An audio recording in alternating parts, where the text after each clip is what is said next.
Action plan against ganja పాటుగా మనం మొత్తం అనకాపల్లి డిస్ట్రిక్ట్లో కూడా గాంజా మీద నిఘా పెంచడం జరిగింది. సో ఈ ఎఫర్ట్స్ రిజల్ట్గా నిన్న మనకి 2 మేజర్ క్యాచెస్ అయ్యి చీరికాడ పోలీస్ స్టేషన్ లిమిట్స్లో ఒక 150 కేజీస్ గాంజా పట్టుకున్నాము. అట్లాగే రావికంతం పోలీస్ స్టేషన్ లిమిట్స్లో 96 కేజీస్ గాంజా ట్రాన్స్పోర్ట్ చేస్తూ పట్టుకుంటాం జరిగింది. చీటికాడలో పట్టుకున్న కేసులో 4 అక్యూజ్ని ఆల్రెడీ అరెస్ట్ చేశాము.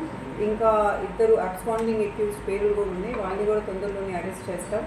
అట్లాగే రావికంఠం కేసులో కూడా అక్యూజ్ని అరెస్ట్ చేస్తాం జరిగింది. దాంట్లో కూడా లింకేజెస్ మనం ఎస్టాబ్లిష్ చేశాము. ఈ చీటికాడ కేసులో అక్యూజ్ అందరూ కూడా ఏఎస్ఆర్ డిస్టిక్కి సంబంధించిన వాళ్ళు, 3 పాడేరు మండలం నుంచి ఉన్నారు, ఒకళ్ళేమో హుకుంపేట మండలం వాళ్ళు.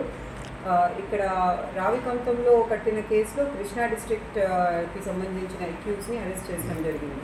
మన డిస్ట్రిక్ట్లో